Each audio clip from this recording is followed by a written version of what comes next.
buenos días, estimado Jackson, creo que es lo que tengo, Jackson Ramírez. Hay más alumnos allí, pero bueno, tenemos solamente a Buenos usted. días, doctor. Muy buenos días, ¿cómo me le va? Bien, gracias a Dios. Yo he tenido oportunidad de clase de usted anteriormente o la primera vez. Es la primera vez, doctor. Entonces, a explicar a Jackson quién está aquí dándole la clase. Bueno, Jackson, pues soy profesor acá del instituto desde hace bastante tiempo. He tenido la oportunidad también de ser el profesor de acá de Venezuela, o de extranjero.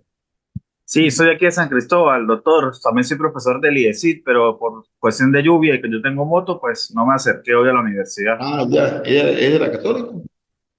¿Perdón? ¿Es de la Católica? ¿De qué universidad es? Graduado de la Católica, sí. Sí, yo di clase en la Católica de posgrado también. He tenido la oportunidad de clase por ir a algunas otras universidades, tanto internacionales. Tengo doctorado en Derecho, doctorado en Ciencias Jurídicas, doctorado en Educación. Tengo también un libro que he escrito. He participado en congresos nacionales e internacionales.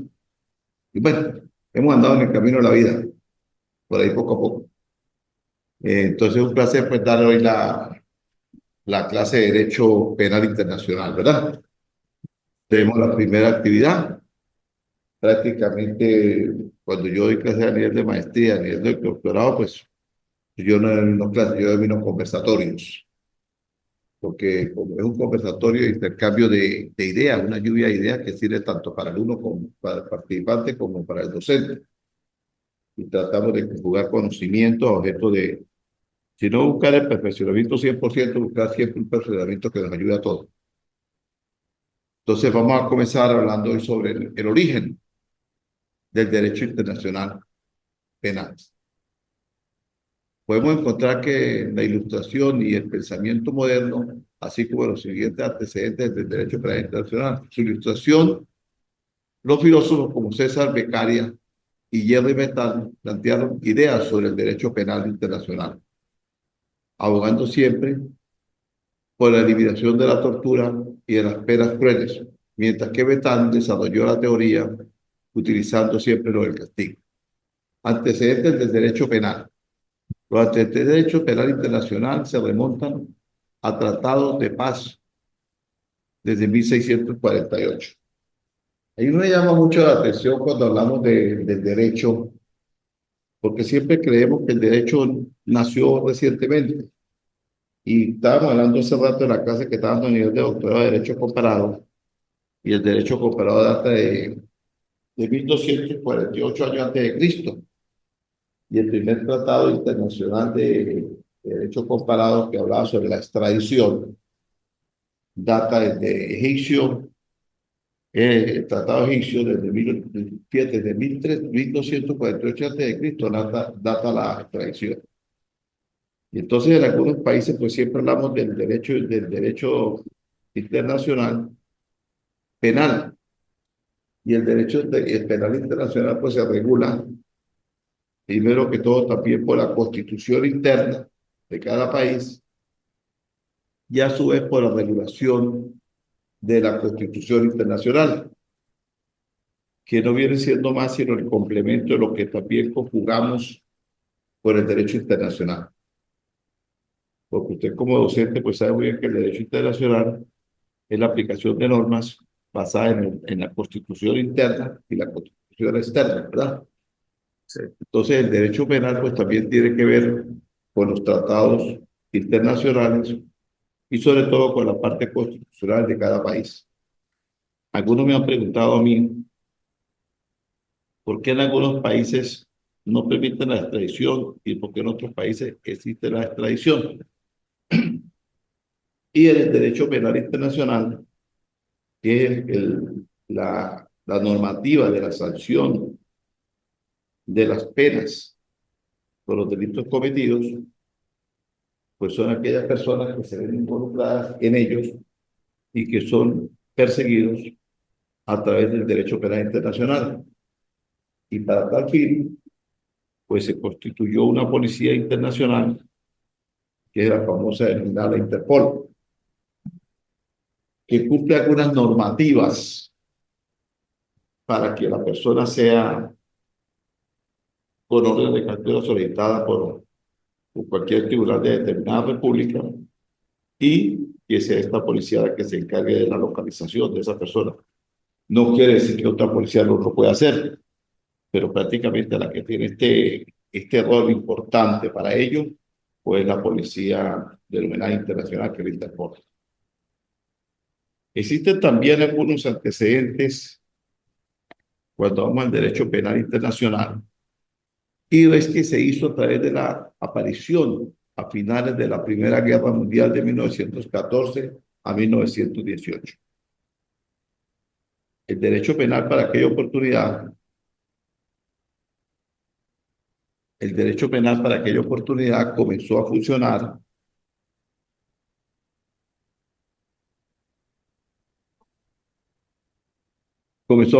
a través de aquellos delitos que se juzgaron como delitos de lesa humanidad y que fueron aquellas torturas, aquellos campos de concentración que fueron considerados como atroces en la aplicación de las normativas y que son actualmente víctimas, si se quiere, de sanciones de tipo penal. Tengo por aquí algunos apuntes que vamos a compartir. Y entonces es cuando se hacen aquellos tratados y se denominó el Tratado de Versalles, que es un acuerdo de paz que se firmó en la ciudad de Versalles a finales de la Primera Guerra Mundial por más de 50 países. ¿Qué se buscaba con aquello? Se buscaba simplemente y llanamente era buscar la posibilidad de que existieran acuerdos de paz, pero son acuerdos de paz que se han buscado para beneficio de la sociedad, no como los famosos tratados de paz que hoy en día se pregonan y que el tratado de paz no tiene absolutamente nada. Simplemente son componentes políticas que tratan de disfrazarse a través de los diferentes tratados y de la implementación, si quiere, de regímenes democráticos que están muy alejados de lo que debe ser la legislación democrática de un país que vaya en beneficio de determinadas personas. Se ve tu problemita aquí en el computador. Vamos a ver. Perfectamente está viendo la imagen y está escuchando, ¿verdad, Jason? Sí, lo estoy viendo y lo estoy escuchando, Ok, Toto. ok. Te decía que es un tratado que hace de 1914 a 1918, que es el Tratado de Versalles. Fue acuerdo de paz que se firmó en la ciudad de Versalles a finales de la Primera Guerra Mundial, que data de 1914 y 1918. Es decir, ha existido avances tecnológicos que presenta el siglo en el campo de las comunicaciones y el desarrollo de las relaciones humanas de todo tipo, los cuales han contribuido de manera muy importante a la toma de conciencia y a la interpretación de los pueblos y naciones del mundo. Asimismo, la experiencia humana relativa a diferentes tipos de delitos que son perseguidos a través mundial, a través de los tratados internacionales, y que dado como nacimiento algunas cortes internacionales que hoy en día se encargan de juzgar a los que cometen aquel tipo de delitos de lesa humanidad. Usted como conocedor del derecho sabe que esos delitos de lesa humanidad pues no No prescriben prescribe. y entonces estará allí vigente en el tiempo. Esta clase de hoy vamos a hablar un poquito sobre la historia, un poquito medio latosa porque hablamos de números y no estamos estudiando matemáticas, pero tenemos que hablar de números para poder ir al campo de las próximas clases. El origen del derecho penal internacional nacional desde una perspectiva histórica, el derecho penal internacional es el resultado de la convergencia de algunos aspectos internacionales de la legislación penal internacional. Es por ello que aun cuando el derecho penal internacional se encuentra en vías de lograr su afirmación como tal, todavía existen disciplinas autónomas y su origen y desarrollo debe exponerse siempre a algunas variables de aplicación en algunos países. ¿Por qué? Porque el derecho penal existe allí como una normativa de cumplimiento, pero resulta que hay algunos países con regímenes dictatoriales que hacen caso omiso al cumplimiento del derecho penal internacional. Nombrar algunos, pues, es como profundizar en campos políticos y que nosotros como intérpretes del derecho, pues sabemos muy bien analizarlos y vamos a tener una conciencia de lo que es la aplicación de las normas internacionales en determinados países, si se cumple o no se cumple. Eso va en el desarrollo intelectual de cada quien, sin caer en fanatismos políticos. Porque el problema que radica es que muchas veces se cae en fanatismos y no nos permite ver más allá de la realidad de las cosas que están sucediendo. ¿Verdad que es así? Yo por lo menos cuando hablo del fanatismo del campo político, me traslado a la situación de me traslado a la situación me traslado a la situación del fanatismo que existe.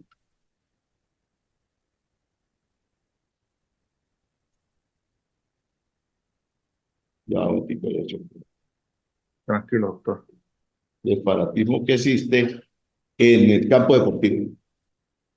Hablaba con los amigos del doctorado de Ecuador que uno se hace fanático de determinado equipo de Me fútbol. juega el Deportivo Táchira. El Deportivo Táchira pone la camiseta el día que juega, independientemente que esté jugando para en otro país, pero una Copa América, Copa Libertadores, Copa lo que sea, y después la franela. Y el equipo pierde, pero para uno es bueno. Y los del Barcelona de Ecuador, pues se coloca su franela de Barcelona de Ecuador y el equipo puede ir en la cola, pero es que no es culpa del equipo, es culpa del árbitro, es culpa del... Algo pasó, pero el equipo no es culpable. Entonces, este fanatismo nos lleva, nos ciega ante las realidades jurídicas del mundo y ante las realidades jurídicas que existen en nuestro país. Yo soy un poco crítico en el momento que doy clase de derecho, porque yo no puedo fundamentarle a usted como conocedor del derecho y como docente también, que es de que el derecho es la perfección. Y alguien dijo una vez que el derecho es abstracto, que es la aplicación de la norma de acuerdo a la interpretación del que tenga que hacerlo. Y es completamente incierto, porque usted no puede interpretar una norma de una forma arbitraria que vaya en detrimento del derecho de los demás. Y Total. el derecho es el fiel cumplimiento de normas para poder vivir dentro de la sociedad, tomando en cuenta que los derechos míos comienzan cuando comienzan los de Jason Ramírez. Y así sucesivamente. Entonces, para mí no puede ser abstracto. Para mí tiene que ser el cumplimiento fiel de las normas. Cada país se rige por una constitución que es la que debe prevalecer en el cumplimiento jurídico de cada nación. Sin embargo, de las constituciones pareciera que están en boca, pero no cumplen sobre ellas. No existen cumplimientos. Una cosa es lo que dicen las normas constitucionales y otra cosa es lo que se hace. Entonces, para nosotros que somos personas que tomamos esta piscina en carrera del derecho, es triste ver, en el campo, no sé lo de los demás, ver cómo algunas personas por el fanatismo no les permite ver más allá de la violación del debido proceso, de la violación de la norma, de la violación de la norma constitucional, que es la Carta Magna que regula el comportamiento de todos los habitantes de tu territorio de determinada república y que está allí para fiel cumplimiento de los procesos y de los derechos y garantías constitucionales de cada ciudadano y les son vulneradas y se les son violentadas. Sí, totalmente. Ahorita la Constitución, pues en la actualidad parece letra muerta, porque no se está cumpliendo con lo Entonces, establecido allí. entonces está allí por lo menos el artículo 49 que nos habla del debido proceso, pero ese proceso no se cumple. Y en fin, una cantidad de irregularidades que vemos todo el tiempo que salta a la vista. Y hoy me preguntaba alguien a mí sobre la cuestión del tratado, de los tratados de extradición, porque una situación que tiene Ecuador con México no se cumple. Y yo le decía a la participante, a la doctora, que simplemente esos tratados de extradición tampoco son tan nuevos, que eso datan de 1248 años antes de Cristo, que fue el Tratado de Egipto. Entonces pareciera que algunos países se reservan permitir la extradición de sus nacionales, pero para determinados convenimientos que puedan beneficiar a, a futuras sanciones que puedan tener lo que forman parte de la parte gubernamental. Yo di una conferencia para la Universidad de Otavalo hace 2 años y la mía se fundamentaba sobre el derecho penal y constitucional. Entonces pareciera que las constituciones las arman tomando ciertas prebendas para los que gobiernan. Y el Código Penal o el Código Procesal lo van adaptando a la manera en que no me vaya a lesionar a mí ni a mi entorno a futuro, permitiendo el campo aquel denominado delitos cometidos por las personas de cuello blanco. Y ahí como se inserta el balón en el campo, usted lo tome y lo patea como usted lo considere conveniente. Y eso. Sí, Pero allí está la persona, allí está el balón de cuello, el balón para las personas de cuello blanco, que son las que se benefician con aquellas modificaciones de determinados códigos. Nuestro código penal, nuestro código orgánico procesal penal venezolano, ya lleva 7 modificaciones. Y el código nuestro, cuando lo pusimos aquí en boga, fue llevado para Colombia y fue puesto como un modelo de ensayo en 3 departamentos y de acuerdo a cómo comenzó funcionando, lo fueron llevando, perdón, a los demás departamentos hasta que quedó fundamentado en toda la República de Colombia, pero no tiene modificaciones. Y comenzó no con un juez de control, sino con un juez de garantías. Y posteriormente viene el de control. Nosotros tenemos juez de garantías, tenemos juez de control. La figura de juez de control es depurar y garantizar la garantía de la persona que es llevada ante la justicia y depurar los vicios que existen. Entonces, cuando vamos al proceso penal interno, vemos que en nuestro proceso no se cumple esa norma, porque juez de control simplemente se fundamenta en una audiencia de presentaciones inicialmente y a los 45 días para la audiencia preliminar, donde la defensa puede esgrimir algunas cosas que vayan en contra del acto acusatorio presentado por el fiscal, pero tiene que ser 5 días antes de la audiencia. Lo después ya no tiene ninguna validez para la defensa, salvo que lo presente como una prueba anticipada, que es discrecionalidad del juez de juicio si lo toma en cuenta o no. Las legislaciones de otros países permiten la evolución de entrega de pruebas durante el debate de juicio, inclusive el último día el último día que se va a fijar la audiencia final. Entonces, ahí es contradictorio, existe una norma de violación del debido proceso. Y está enmarcada dentro de un vicio del mismo proceso que se maneja en la parte judicial. Allí valdría la pena preguntar, ¿sería mejor el sistema inquisitorio o el sistema acusatorio? Algunos hablan de que el inquisitorio era la potestad que tenía el juez, que no tomaba en cuenta para allí, que no tomaba en cuenta para acá, algunas cosas que sucedían. El acusatorio le da toda la carga probatoria a la fiscalía y el juez de control o de juicio simplemente se ciñe como un director de debates, pero resulta que no hay depuración de la parte acusatoria. Cuando no es la injerencia de otras ramas que conforman el poder del Estado, ya sea el legislativo, ya sea el ejecutivo, que ordena hacer esto y hacer aquello, o simplemente el mero capricho de la fiscalía en hacer aquellas cosas.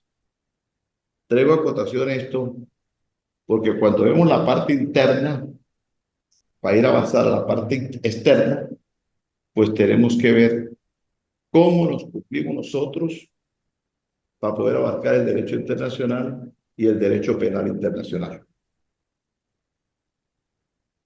Porque eso es tan igual como dar claridad hacia afuera y tener oscuridad dentro de la casa.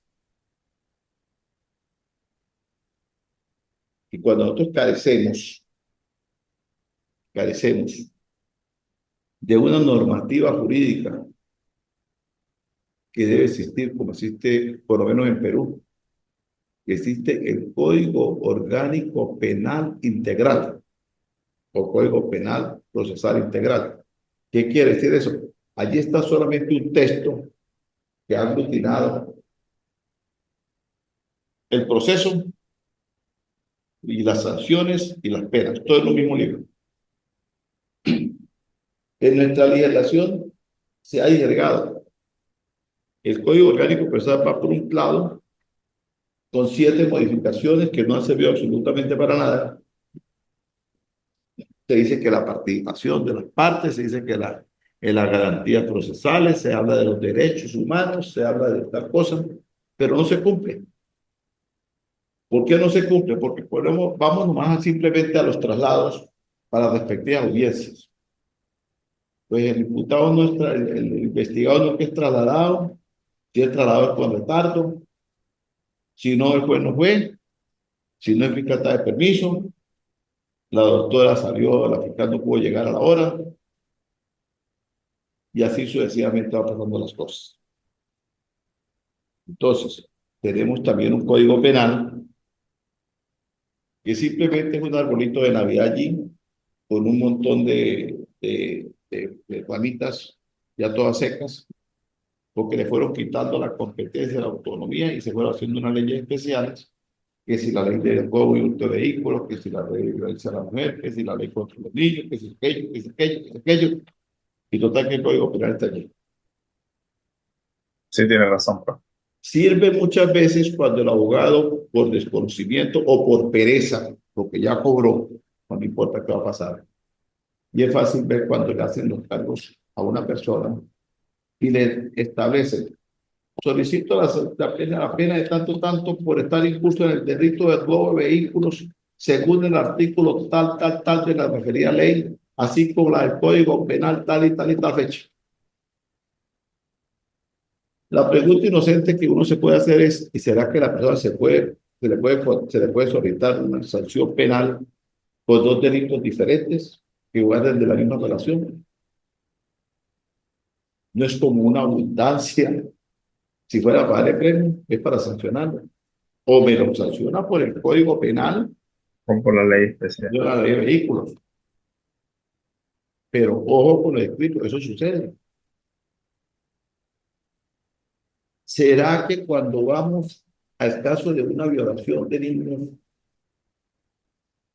y tenemos una niña y un niño objeto de un delito de estos, tenga que ir el de la niña para el Tribunal de Protección de Violencia de Género de la Mujer y el del niño tenga que irse a competencia normal para los tribunales? ¿No hay un acto de discriminación allí? Ah, Pregunto. Yo simplemente pregunto.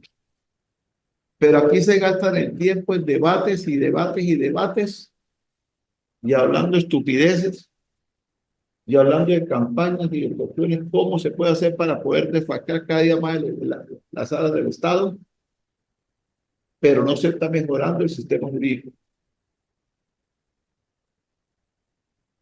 Un juez de ejecución en la parte interna penal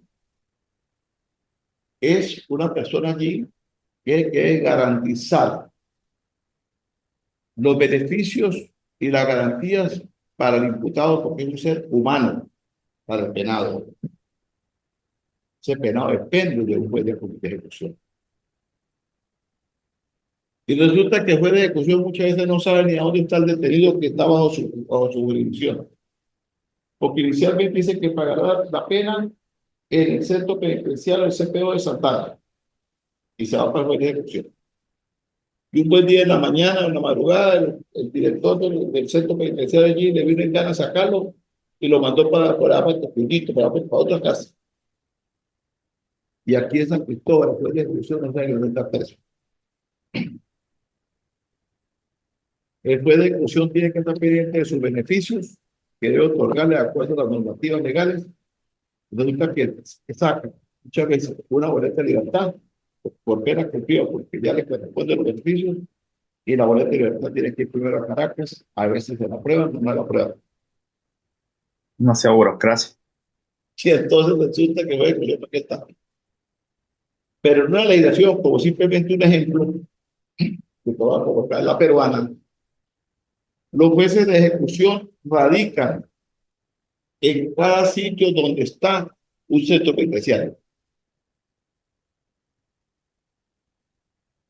Jason Ramírez, que fue de ejecución en la ciudad de Carabobo, allá, y es el que tiene que velar por los presos que están en las cárceles de Carabobo, conjuntamente con otros jueces. Otros jueces. Ejemplo, los jueces están en Santana, para el centro penitenciario de Santana. Esa es la competencia. El juez de esta parte, esos jueces saben que está sucediendo con su expediente y tienen la autonomía de acuerdo a las normas constitucionales de hacer eso. Nuestras normas constitucionales establecen procesos. Ojo, nuestra norma constitucional establece los beneficios del imputado. Ojo, pero eso no se cumple. Entonces, tenemos que poner orden y analizar primero cuál es la parte interna nuestra para irnos al campo externo del derecho internacional. Porque comenzar a hablar de los tratados que datan desde que nació el derecho penal internacional, que lo estaba comentando hace poco, desde la Segunda Guerra Mundial, la Primera Guerra Mundial, que nació allí Detalles. y que se hizo el primer antecedente internacional gas, sale de Westfalia de 1648. Entonces, sí, bueno, si en 1648 está el derecho penal internacional ya funcionando, existe la Corte Penal Internacional, existe la Comisión Internacional de Derechos Humanos, existe la Interpol, existe convenio, existe una cantidad. Para internacional existe la OTI, que es Tratado de Derechos de los Obreros, y Los otra cosa. trabajadores. Entonces, en Ginebra. Entonces, hay una cantidad de organizaciones que existen a nivel internacional, pero desgraciadamente no son de cumplimiento para el país. ¿Por qué? Porque no les da la gana cumplirla, cualquier país no le da la gana cumplirla, violar las normas. Entonces, ¿qué sucede aquello allí? Se convierte en un relajamiento del campo jurídico y se convierte en un estado dictatorial. Así de sencillo. Es simplemente un estado dictatorial que violenta las normas culturales en perjuicio de todos los habitantes y en beneficio de muy pocos. Eso es lo que está sucediendo. Entonces, cuando comenzamos a hablar del derecho penal internacional, pues tenemos que ver sus orígenes, tenemos que ver cómo nació y tenemos que ver cómo está avanzando. Hablamos que el derecho penal internacional es el resultado de la convergencia de aspectos internacionales de la legislación penal nacional de los estados y los aspectos penales de la legislación internacional. Eso quiere decir que se tiene que conjugar la legislación nacional con la legislación internacional para que fluya el derecho penal internacional. La pregunta que me hago, ¿nosotros lo haremos? Creo que no lo hacemos. Es por ello que aun cuando el derecho penal internacional se encuentra en vías de lograr su afirmación como disciplina autónoma, su origen y su desarrollo debe ponerse distinguiendo entre dos ramas. El derecho se distingue que siendo históricamente válido, da todo lo anterior y va adquiriendo cada vez más un sentido realmente metodológico. ¿Por qué? Porque el derecho está allí para que se cumpla, pero desgraciadamente no existe ninguna normativa que nos permita hablar sobre este tema. Algo pasó acá. ¿Me escucha, Jason? Sí, señor. Algo, allá volvió a llegar, es que se nos va la imagen. Recuerde que está lloviendo mucho, no sé dónde está usted, pero aquí tenemos un chaparrón de agua muy fuerte. Sí, claro, por eso no fui a la universidad. Si no fuera ido, profe. Sí, llovió demasiado. Aspecto jurídico, el derecho penal interno de los estados es parte del derecho penal internacional y se encuentra su origen en la práctica de los estados. O sea, todo converge a través de nosotros.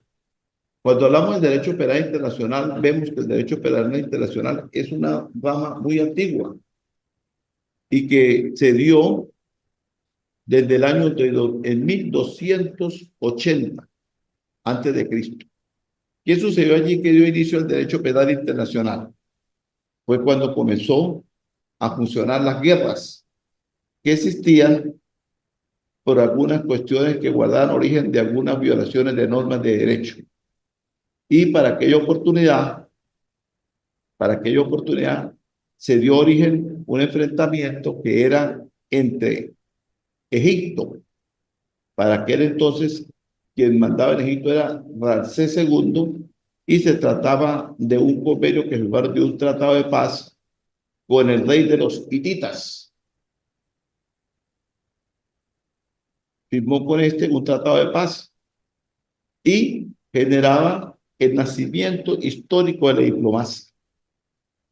Pero como aquel tratado se vulneró por parte de algunos de bando y bando, entonces se concedió los primeros tratados de extradición que se remontan a través de ese tratado que fue firmado 1280 años antes de Cristo. Ya me quedan justamente 10 minutos. Vamos a tratar de adelantarlo un poco de puesto.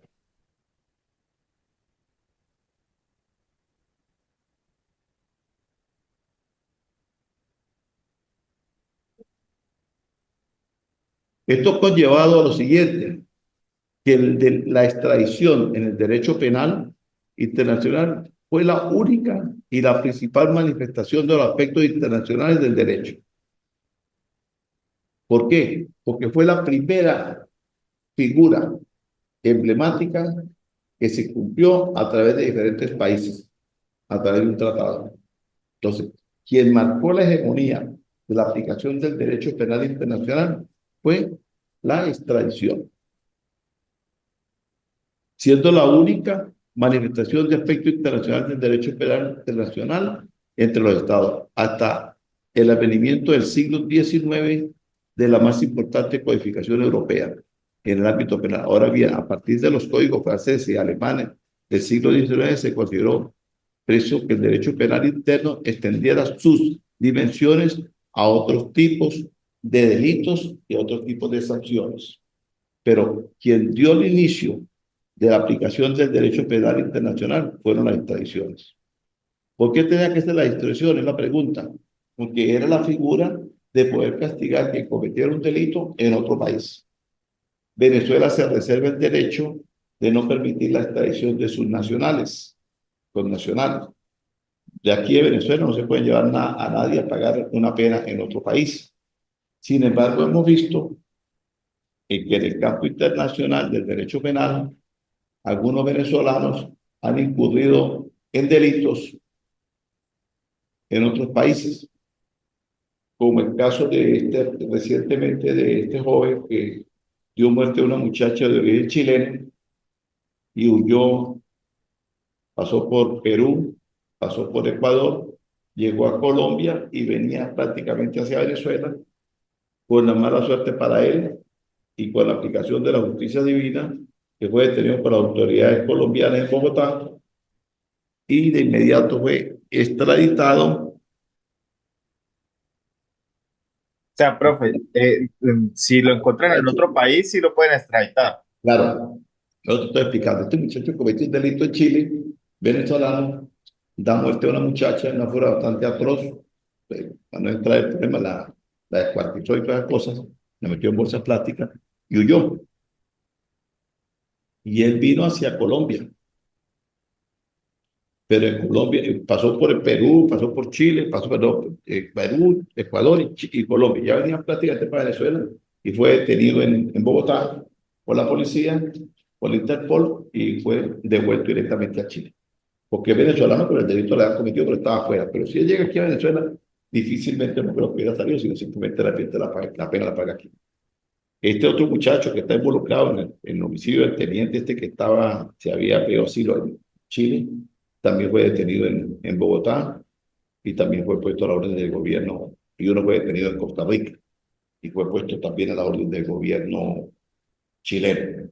Ya. Otro fue cometido un delito también en Ecuador, fue perseguido hasta Colombia y fue detenido también. Hay algunos casos que llaman bastante la atención y que valdría leerlo como historia. Colombia tiene el caso de un señor que hace aproximadamente 30 y pico de años, eh, él da muerte a una muchacha, que era su novia.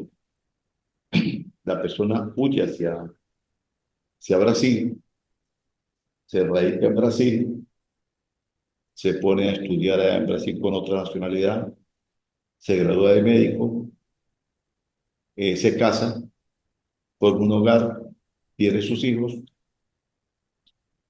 pero lo que el tipo nunca se imaginó era que el papá de la muchacha venía haciendo un seguimiento, hasta que al final dio con él en Brasil, acudió al tribunal brasileño, le dictaron autodetención al tipo y fue extraditado para Colombia a cumplir un delito que ha cometido hace 30 y tantos años de haber sucedido.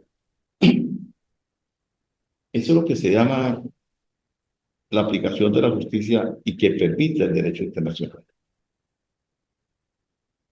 Pero recuerda una cosa, el derecho internacional se aplica de acuerdo a las normas constitucionales internas y a las normas constitucionales externas, porque todos tenemos la Constitución para hacer los tratados entre estados y entre personas, pero tiene que ser que no se violente la Constitución nacional y que la Constitución nacional permita para posteriormente salir a hacer los tratados y será supervisado por la Constitución internacional que data del año de 1945 y que tiene su sede en San Francisco. Data la Corte Internacional Constitucional, que es la que regula el derecho internacional a nivel mundial. Y tenemos la Corte Penal Internacional, que es la que sanciona, junto con su respectivo fiscal, a nivel internacional sobre los delitos. Que también muchas veces vemos, y para nadie es un secreto, muchas veces la apatía o la desidia también para agilizarse en determinados casos. Pero bueno, ya existe de cada quien, pero esas normas están allí para que sean cumplidas y para que busquen la forma de cómo sancionar a las personas. Parece mentira, pero cuando uno comienza a hablar sobre todo este temario de los derechos internacionales y derechos constitucionales, eh, penales y tratados internacionales, todo converge, prácticamente viene siendo casi un mismo campo, porque simplemente el uno tiene que ver la parte penal, que es de sanciones y de delitos, el otro tiene que ver con intercambios comerciales, pero todo se regula a través de la norma constitucional, porque la norma constitucional es la columna vertebral del derecho y está puesta allí, que ahí se está de primerita allí para hacer cumplimiento, junto con al lado paralelo de los tratados que se hacen internacionales, porque hay algunos Artículos 7 y 23 de la Constitución. sí, que son tratados, pero ojo, pero también algunos tratados se firman y en algunos gobiernos dicen, no, yo No primero cerrar. yo quiero cumplirlo más y yo no juego más ahí, yo me salgo. Pero es que independientemente que el Estado que firmó el tratado no le quiera parar en determinado momento, la norma constitucional internacional establece su tribunal que es de fiel cumplimiento de lo que firmó y sigue vigente. Entonces, el desconocimiento de los asesores que pueda tener cualquier gobierno de turno, pues va a prevalecer en las estupideces que se cometen y en las arbitrariedades, que da mucho que decir de determinado país a nivel internacional. Porque todos los países tienen sus poderes, legislativo, ejecutivo, judicial, militar, todo eso puede estar, que poder moral, todo eso puede estar allí. Habría que ver si cada quien cumple sus funciones. A través del WhatsApp, te voy a enviar la temática de la clase sobre esta que vimos hoy, sobre qué punto vamos a desarrollar, ¿ok? Ok, profe. Te voy a mandar algo para que investigues un poquito por allí. Cualquier cosa que tengas alguna duda, me puedes llamar a mi celular, que es 0414 Creo que 74. en el grupo está. Sí, sí, me puedes llamar o siempre nos vemos por aquí por la universidad. Y en lo que pueda yo te puedo echar la mano a ti también. Entonces te mando sobre para cuándo va a ser la próxima clase, igual para los otros participantes, y sobre cuál va a ser el tema que vamos a desarrollar, ¿ok? Sí, profe. 0414-740-5080. Ok, ya, sí, ese es. Ok. Entonces quedamos en eso. Bueno, muchísimas gracias por su atención, de verdad muy agradecido. Compartimos una pequeña tertulia acá, hablamos algo de introducción del derecho penal y profundizamos un poquito sobre el derecho penal interno, porque primero tenemos que hablar del interno para hablar del internacional. Bueno, un placer, que tengan feliz fin de semana. Muchas gracias por la atención. Igualmente, doctor. Que la pasen muy bien.